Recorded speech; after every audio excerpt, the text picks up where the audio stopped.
Hello future officers 30 November 2024 চনৰ daily current affair এনালাইচিছলৈ সকলোকে স্বাগতম জনালো যদিহে আপোনালোকে প্ৰিলিমছ ক্ৰেশ কোৰ্ছৰ বাবে ৰেজিষ্টাৰ কৰিব খুজিছে তেতিয়াহলে তলত দিয়া কন্টেক্ট নম্বৰটিত অতি সোনকালে যোগাযোগ কৰি নিজৰ সিট এটা গ্ৰ্যাব কৰি লওক তেনেহলে আহক আজিৰ মোস্ট ইম্পৰ্টেন্ট টপিকসমূহ আমি চাওঁ প্ৰথমে আমি হেল্থ কেয়াৰ চ্যালেঞ্জেছৰ ওপৰত আমি আলোচনা কৰিম GS2 ৰ বাবে COP29 এনো কি কৈছে এবাৰ অলপ চাম global plastic treaty very important কি হয় আমি চাম জাপানিজ এনকেফেলাইটিছ আৰু OPEC প্লাছ প্ৰিলিমছৰ বাবে আমি অলপ চাবলৈ চেষ্টা কৰিম তেনেহলে আহক হেল্থ কেয়াৰ চ্যালেঞ্জেছ ইন ইণ্ডিয়া বিশেষকৈ বৰ্তমান আমাৰ স্বাস্থ্য খণ্ডত কেনেকুৱা ধৰণৰ ইস্যুজ কেনেকুৱা চ্যালেঞ্জেছ আমি ফেস কৰি আছো ইয়াৰ ওপৰতে এই আৰ্টিকেলটো আহিছে আৰু ইম্পৰ্টেন্ট হয় ইম্পৰ্টেন্ট এই কাৰণে কাৰণ আমি তেতিয়াহে আমি কোনবোৰ এৰিয়াত স্পেসিফিক্যালি ফোকাস কৰিব লাগিব ইয়াৰ বিষয়ে আমি ভালদৰে গম পাম ৰাইট তেতিয়া কথাটো হল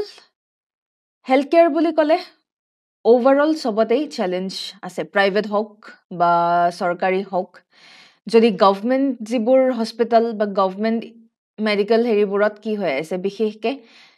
ইস্যুজ হৈ আছে এতিয়াও হিমানটো লেভেলত ফেসিলিটিজবোৰ সঠিকভাৱে নাই প্ৰাইভেটত আকৌ আছে প্ৰাইভেটত সব ঠিকে আছে গ্ৰো কৰি আছে কিন্তু যথেষ্ট কষ্টলি মিডল ক্লাস আৰু লোৱাৰ সেকশন মানুহে এফৰ্ড কৰিব নোৱাৰেগে আৰু ওভাৰঅল গভৰ্নমেন্টৰ কথা কলৱে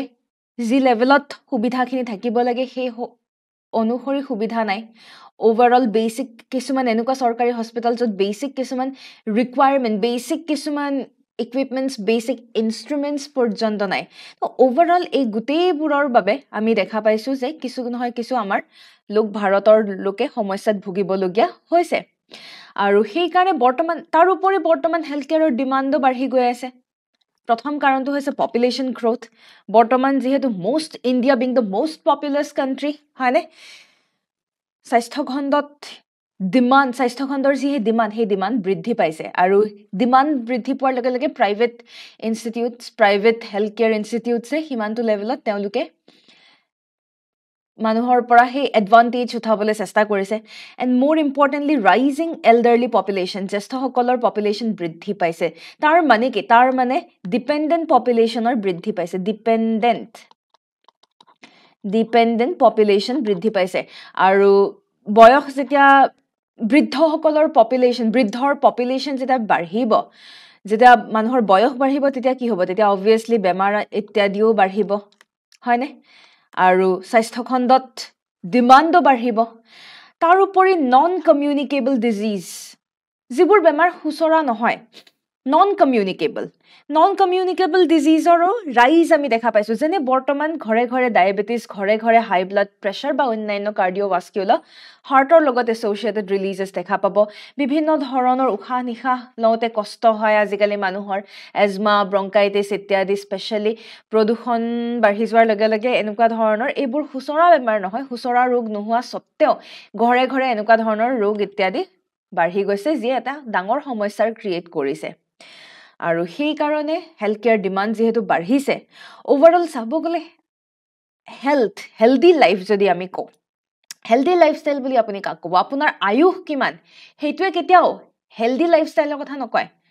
আপোনাৰ আয়ুস যিমান সেইটোৱে কেতিয়াও এখন দেশৰ স্বাস্থ্যৰ কথা নকয় ওভাৰঅল আপুনি যিমান দিন জীয়াইছে তাৰে ভিতৰত কিমান দিন আপুনি সুস্থভাৱে জীয়াইছে সেইটোহে ইম্পৰ্টেণ্ট এখন দেশৰ প্ৰস্পেৰিটি এখন দেশৰ গ্ৰোথ হৈছে নে নাই আপুনি কেনেকৈ গম পাব এখন দেশৰ গ্ৰোথ হৈছে নে নাই আপুনি তেতিয়া গম পাব যেতিয়া সেই দেশৰ জনসাধাৰণে সুস্থভাৱে জীৱন যাপন কৰিবলৈ সক্ষম হ'ব কাৰণ যেতিয়া মানুহ সুস্থ হৈ থাকিব তেতিয়া মানুহে কাম কৰিব পাৰিব যেতিয়া মানুহে কাম কৰিব পাৰিব তেতিয়া অট'মেটিকেলি আমাৰ জিডিপিত এটা পজিটিভ ইম্পেক্ট পৰিব কিন্তু বৰ্তমান যদি আমি ভাৰতৰ ষ্টেটাছ চাওঁ এই গোটেই গ'লটো এচিভ কৰিবলৈ আমাৰ বহুত ইস্যুজ আছে আমি এতিয়াও হিমানটো লেভেলত পোৱা নাই হেলদি লাইফষ্টাইল এতিয়াও মেজৰিটি মানুহৰ মাজত হেলদি লাইফষ্টাইল নাই ওভাৰঅল সেই কাৰণে হেল্থ কেয়াৰৰ মাৰ্কেট বৃদ্ধি পাইছে ইতিমধ্যে এইখিনি কথা ক'লৱে এনচিডি মানে non communicable disease diabetes blood pressure ইটো সিটো খুচৰা বেমাৰ নহ'লেও মানুহৰ বেমাৰ কিন্তু বৃদ্ধি পাইছে পইণ্ট নম্বৰ 1 আৰু সেই কাৰণে হস্পিটালত পেশেন্টৰ ডিমাণ্ডো বাঢ়িছে point number 1 Point number 2, technological advancement. আজিকালি easy diagnosis হয়. আজিকালি আপোনাৰ কিবা সৰুতকে সৰু কিবা এটা minute কিবা এটা যদি বেমাৰ থাকে হেতু diagnosis কৰিবলৈ easy. Diagnosis কৰাৰ লগে লগে মানুহে টেনচনত মানুহে এটা obviously মানুহ hospitalized হ'ব বা মানুহে treatment কৰিবলৈ চেষ্টা কৰিব. Technological advancementও demand বৃদ্ধি কৰিছে. তাৰ উপৰি বৰ্তমান আমাৰ যি প্ৰধানমন্ত্ৰী জন আৰোগ্য যোজনা PMJAY এই যে চৰকাৰৰ যি ইনিচিয়েটিভ এই চৰকাৰৰ ইনিচিয়েটিভত আমি গম পাওঁ যে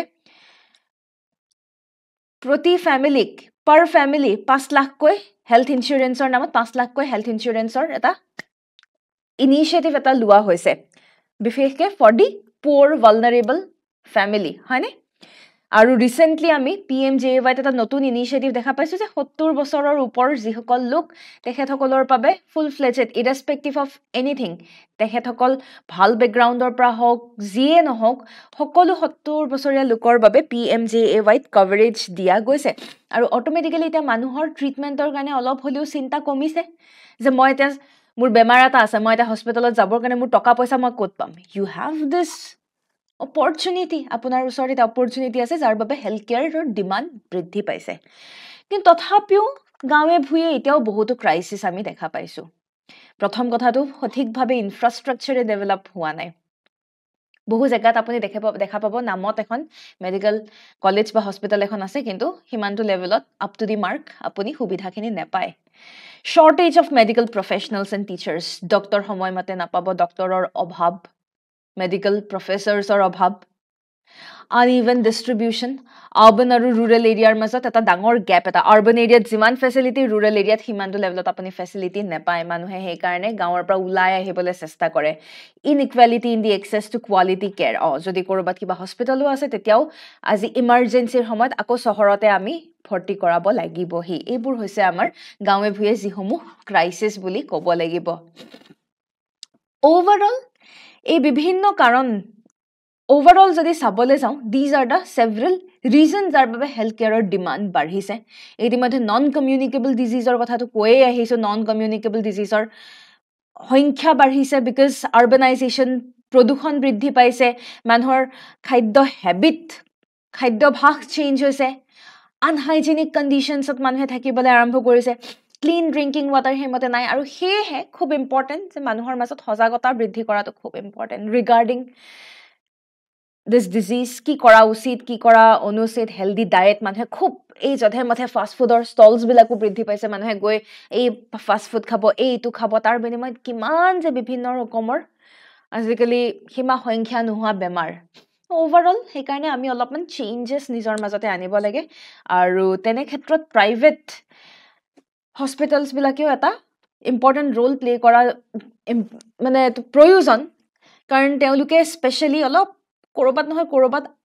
we believe that তেওঁলোকে ethics হিমানটো লেভেলত ফলো কৰাগে নাই বহু সময় দেখা পোৱা যায় যে মানুহ ঢুকাই যায় ডেড বডি ৰিলিজ নকৰে ক'ত ethics ক'ত গ'ল where is medical ethics right সেই কাৰণে অলপমান পেশেন্ট সেন্ট্ৰিক যদি তেওঁলোক অলপ হয় জনসাধাৰণৰ জনকল্যাণৰ কথা যদি অলপ ভাবে rather than money making তেতিয়া কিছু হলেও মানুহে হকাহ পাব আৰু of course priority বুলি ক'লে আমাৰ quality food clean water hygiene sanitation এইবোৰটো আমাৰ priority মানুহৰ মাজত সজাগতাও খুব প্ৰয়োজন হেলথ কেয়াৰ পলিচিজ চৰকাৰে কিছুমান প্ৰপাৰ হেলথ কেয়াৰ পলিচিজ লৈ আনিব লাগে আৰু তেতিয়াহে আমাৰ স্বাস্থ্য খণ্ডত এটা পজিটিভ ইম্পেক্ট আমি দেখা পাম আৰু তেতিয়াহে আমাৰ যে বিকশিত ভাৰতৰ এইম হে বিকশিত ভাৰতৰ এইম এচিভ কৰিবলৈ আমাৰ বাবে সুবিধা হৈ পৰিব মেইনছ প্ৰেক্টিছ কুৱেশ্যন এটা ৰখা হৈছে discuss the impact of non-communicable diseases on India's healthcare system and economy. Non-communicable diseases মানে গম পাইছে যিসমূহ বেমাৰ হুচৰা নহয় ঠিক আছে what measures should be taken to mitigate the rising burden of NCDs in India উত্তৰ দি লিখিবলৈ চেষ্টা কৰিব আমি নেক্সট নিউজলৈ আগবাঢ়িছো COP29 সামিট COP29 ৰিসেন্টলি হৈ গল আৰু COP29 ত কি গুৰুত্বপূৰ্ণ ডিসিশনস লোৱা হৈছে ইয়াৰ ওপৰতে আমি চাম COP29 কোড হল প্ৰথম কথা COP29 হৈছে আমাৰ বাকু আজাৰবাইজান ঠিক আছে প্ৰতি বছৰে UNFCCC ৰ মাধ্যমেৰে COP conference of the parties হৈ থাকে এবাৰ বাকু আজাৰবাইজানত হল প্ৰায় গোটেই গ্লোবালি চাব গ'লে 65,000 পাৰ্টিচিপেণ্টছ আমি কপ 29ত দেখা পাইছোঁ ক্ৰিটিচাইজ কৰে বহুতে এই সামিটসমূহক বা কপসমূহক বহু সময়ত বহু মানুহে বহু লোকে ক্ৰিটিচাইজ কৰে যে বিৰাট ডাঙৰ কথা কয় কিন্তু কামত হলে নাই বুলি কয় আসলে যিসমূহ কমিটমেন্টছ লৈ অনা হয় কৰবাত আমি দেখা পাওঁ যে ইমানটা কপ হৈ গ'ল এবাৰটো কপ 29 হ'ল মানে ইতিমধ্যে 28টা কনফাৰেন্স হৈ গ'ল ৰিলেটেড টু ক্লাইমেট চেঞ্জ ইমানবোৰ কপ হৈ যোৱাৰ পিছতো কৰবাত দেশসমূহে সেই গোলছ এচিভ কৰিব পৰা নাই আগতীয়াকৈ যিবোৰ কমিটমেন্টছ দিছে সেই কমিটমেন্টছসমূহ মানুহে ৰাখিব পৰা নাই মানে দেশসমূহে ৰাখিব পৰা নাই বিশেষকৈ কিয়োটো আৰু ৰিঅ' সামিটৰ পিছত ফাৰ্ডাৰ আমি সিমানটো লেভেলত ষ্ট্ৰং আমি কমিটমেন্ট দেখা নাই যদিও পেৰিছ সামিটত আমি ষ্ট্ৰং কমিটমেন্ট দেখিছো কিন্তু মানুহে কমিটমেন্ট মুখেৰে কমিটমেন্ট কৰিছে দেশসমূহে কৰবাত মানুহ এতিয়াও দূৰত আছে কমিটমেন্টছবোৰ এচিভ কৰিবৰ বাবে সেইকাৰণে বৰ কথা কামত হলে নাই তেনেকুৱাকে বহুতে ক্ৰিটিচাইজ কৰে কপ 29ৰ এবাৰ ফোকাছ এৰিয়া আমি কি দেখা পাইছো বিশেষকৈ they have focused in climate finance climate change নোহোৱা কৰিবৰ কাৰণে টকা পইচাৰ বিৰাট প্ৰয়োজন বিশেষকৈ কাক প্ৰয়োজন বিশেষকৈ ডেভেলপিং নেশ্যনছ বা আণ্ডাৰ ডেভেলপ নেশ্যনছক খুবেই প্ৰয়োজন সেইকাৰণে ক্লাইমেট ফাইনেন্সৰ ওপৰত এইবাৰ ডিছকাছ কৰা হৈছে কাৰ্বন মাৰ্কেটৰ ওপৰতো ডিছকাছ কৰা হৈছে ক্লাইমেট ফাইনেন্সৰ ক্ষেত্ৰত ক'ব গ'লে আগতে ডিমাণ্ড এয়াই যে ডেভেলপিং নেশ্যনছৰ বাবে ডেভেলপড নেশ্যনসমূহে প্ৰতি বছৰে $100 বিলিয়ন ডেভেলপ নেশ্যনসমূহে জেনেৰেট কৰিব লাগিব যাতে ডেভেলপিং নেশ্যনসমূহে ক্লাইমেট চেঞ্জৰ পৰা বাচিবৰ বাবে তেওঁলোকে যাতে ইউটিলাইজ কৰিব পাৰে তেওঁলোক ডেভেলপিং নেশ্যনছৰ বাবে এই এমাউণ্ট এটা দিবলৈ কোৱা হৈছিলে বাট মোৰ অৰ লেছ আমি এই ডিমাণ্ড তেওঁলোকে মিট কৰিব নোৱাৰা হেনেই দেখা পাইছো এই টাৰ্গেটটো আছিলে 2020 চনলৈকে এইবাৰ নতুন টাৰ্গেট কি হ'ল এইবাৰ $100 বিলিয়ন নহয় এইবাৰ $300 বিলিয়ন পাৰ ইয়াৰ প্ৰতি বছৰে ডেভেলপড নেশ্যনসমূহে কি কৰিব লাগিব $300 বিলিয়ন এমাউণ্ট এটা ডেভেলপিং নেশ্যনছক দিব লাগিব যাতে ডেভেলপিং নেশ্যনসমূহে ক্লাইমেট চেঞ্জৰ নিচিনা এডভাৰ্ছ সিচুৱেশ্যন যাতে মিটিগেট কৰিব পাৰে যাতে অলপ হ'লেও তেওঁলোকে কোপ কৰিব পাৰে এডাপ্ট কৰিব পাৰে তাৰ বাবে $300 বিলিয়ন প্ৰতি বছৰে সেইটো ডিমাণ্ড ৰখা হৈছে this is the climate finance আৰু এটা ডিমাণ্ড আছিলে ডেভেলপিং নেশ্যনসমূহে ডেভেলপ নেশ্যনছৰ পৰা $1 ট্ৰিলিয়ন এটা খুজিছিলে ওভাৰঅল সেইটো অহা নাইকিয়া এনেকুৱা ধৰণৰ কিছুমান ইছ্যুজ নোহোৱা নহয় ইছ্যুজ আছে কাৰ্বন মাৰ্কেটৰ ক্ষেত্ৰত 25খন কাণ্ট্ৰি আমি দেখা পাইছো যিয়ে নো নিউ কোল পলিচি এডপ্ট কৰিছে মানে নতুনকৈ আৰু আমি কোল পলিচি আমি নলওঁ বিশেষকৈ ইয়াতে আমি অষ্ট্ৰেলিয়াৰ কমিটমেন্ট লেখত ল'বলগীয়া অষ্ট্ৰেলিয়া কোল এক্সপৰ্টাৰ আচলতে ইটছ আ মেজৰ কোল এক্সপৰ্টাৰ হোৱা সত্ত্বেও তেওঁলোকে এটা কমিটমেন্ট লৈছে যে আমি নতুনকৈ আৰু কোল পাৱাৰ প্লেন্ট আমি নিৰ্মাণ নকৰো তেনেহলে ভাবক এটা খুব সুন্দৰ এটা কমিটমেন্ট তেওঁলোকে লৈছে প্ৰায় 25খন দেশে এনেকুৱা ধৰণৰ কোল পলিচি নো নিউ কোল পলিচি হিচাপে কমিটমেন্ট লোৱা দেখা পোৱা গৈছে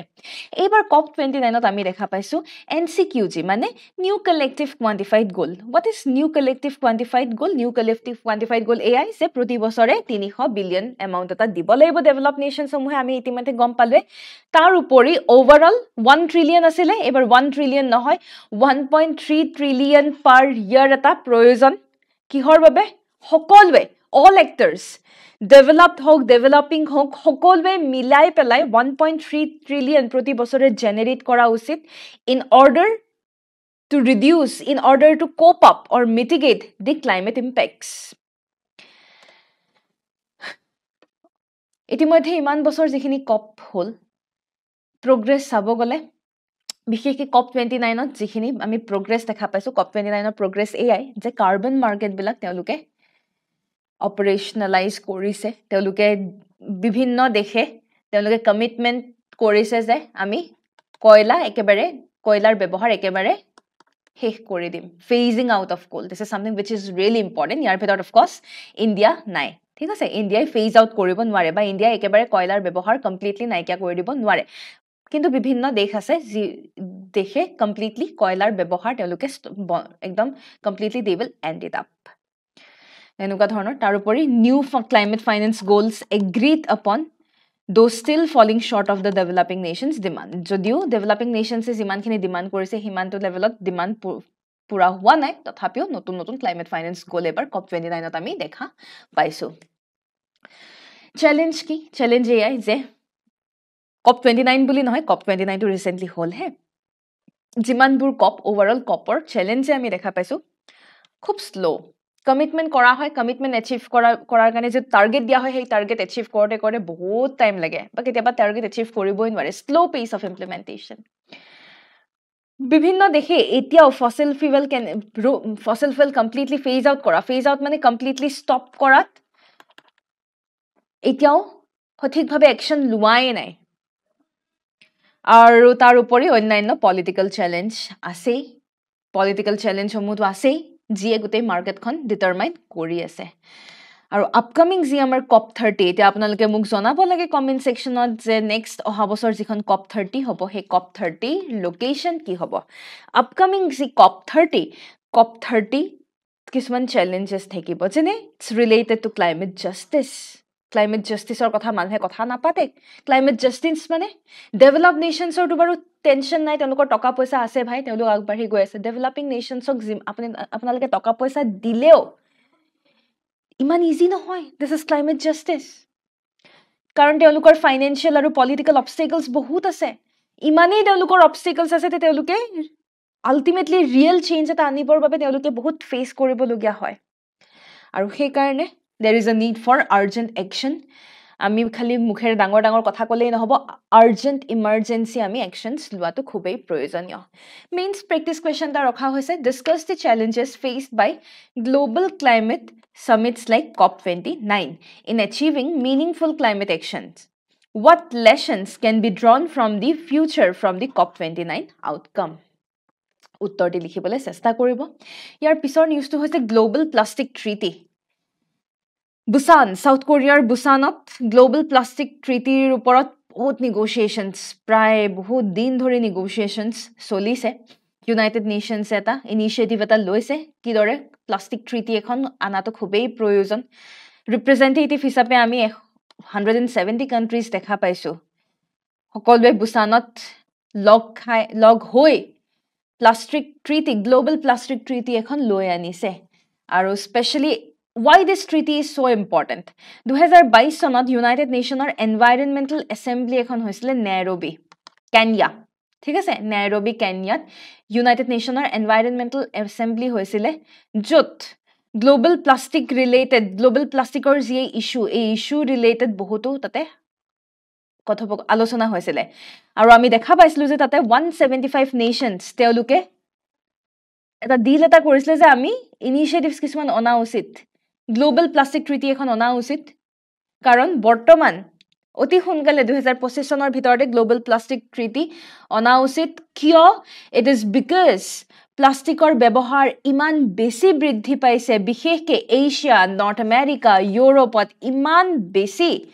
প্লাষ্টিকৰ পৰিমাণ বৃদ্ধি পাইছে চাওক 2000 234 মিলিয়ন টনছ আছিল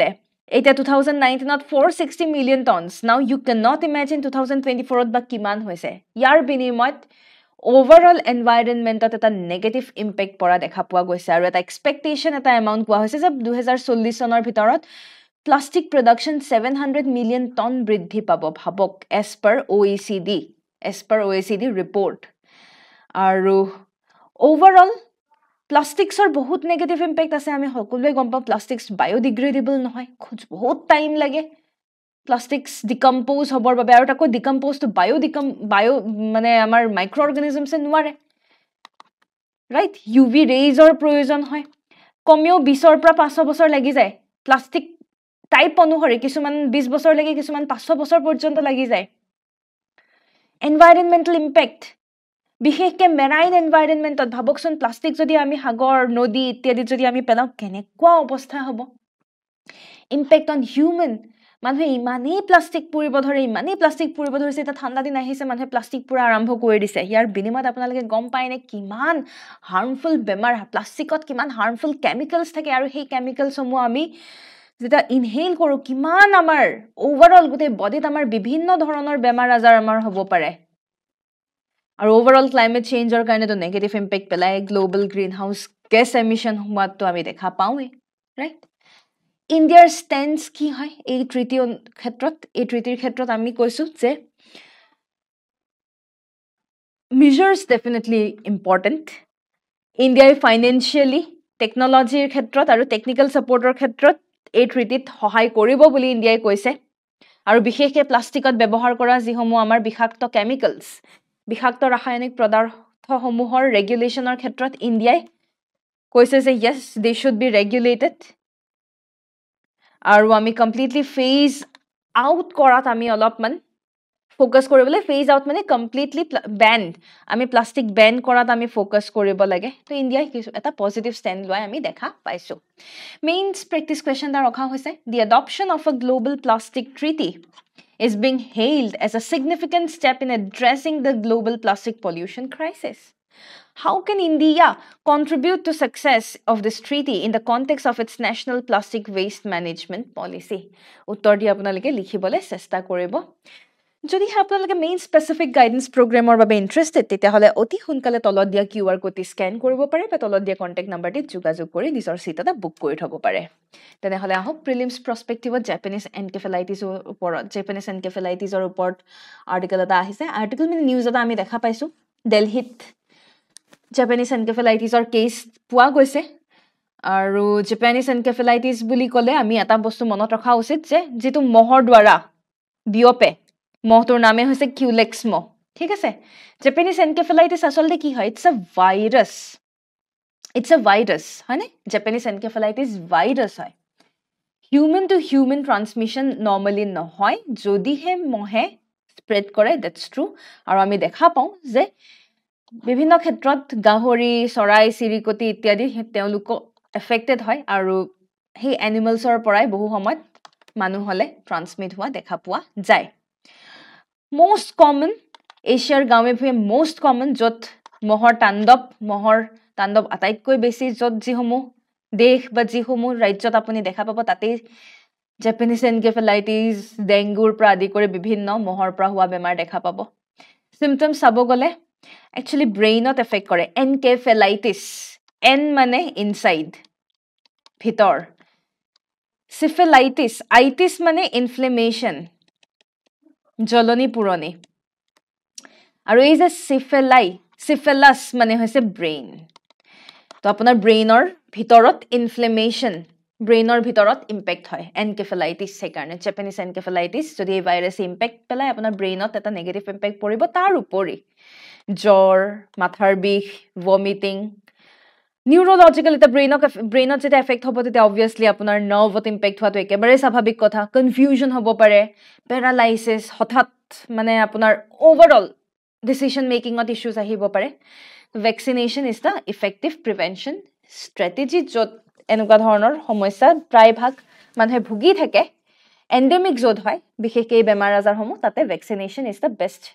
ষ্ট্ৰেটেজি আপোনালোকে এতিয়া উত্তৰটি ক'ব লাগে প্ৰিলিমছ প্ৰেক্টিছ কুৱেশ্যন এটা ৰখা হৈছে Japanese encephalitis virus is transmitted from animals to humans by zoonotic হয়নে এনিমেলৰ পৰা হিউমেনলৈকে স্প্ৰেড হোৱা যদি দেখা পোৱা গৈছে মানে কি জুনটিক বুলি কয় যিকোনো ক্ষেত্ৰত বেমাৰ যদি দেখা পাইছে যে অন্য জীৱ জন্তুৰ পৰা মানুহলৈকে বিয়পিছে সেইটোক জুনটিক বুলি কওঁ Japanese encephalitis is a zoonotic disease কি মহে স্প্ৰেড কৰে নেক্সট আমি OPEC প্লাছৰ ওপৰত আমাৰ ৰিচেণ্টলি নিউজ এটা আহিছে OPEC প্লাছ কি হয় আমি চাওঁ OPEC প্লাছ ইটছ আ গ্ৰুপ অফ 22খন দেশ কি কেনেকুৱা দেশ অইল এক্সপৰ্টিং কাণ্ট্ৰিজ ঠিক আছে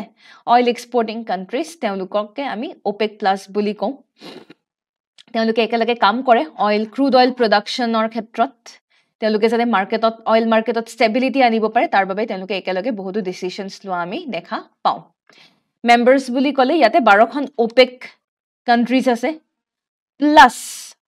ৰিমেইনিং আদাৰ কাণ্ট্ৰিজ য'ত Azerbaijan Bahrain Brunei Kazakhstan Russia Mexico Malaysia South Sudan আৰু ওমানো ইনক্লুডেড OPEC হিচাপে ক'ব গ'লে OPEC permanent intergovernmental organisation oil exporting কাণ্ট্ৰিজৰ OPEC বুলি আমি কওঁ লাহেকে অন্যান্য এইকেইখন দেশো আহি গ'ল সেইকাৰণে OPEC প্লাছ হ'লগে OPEC 1960sতে 5খন ফাউণ্ডিং মেম্বাৰ্ছে সেই সময়ত OPEC ফৰ্ম কৰিছিলে Iran, Iraq, Kuwait, Saudi Arabia and Venezuela. এইকেইখন দেশে মিলি পেলাই সেই 1960sতে OPEC ফৰ্ম কৰিছিলে। পিছত লাহেকৈ আৰু অন্যান্য দেশ OPEC প্লাছত আহি পেলাই টোটেল ইউ কেন চি 22খন দেশ বৰ্তমান OPEC প্লাছৰ মেম্বাৰ হৈছে।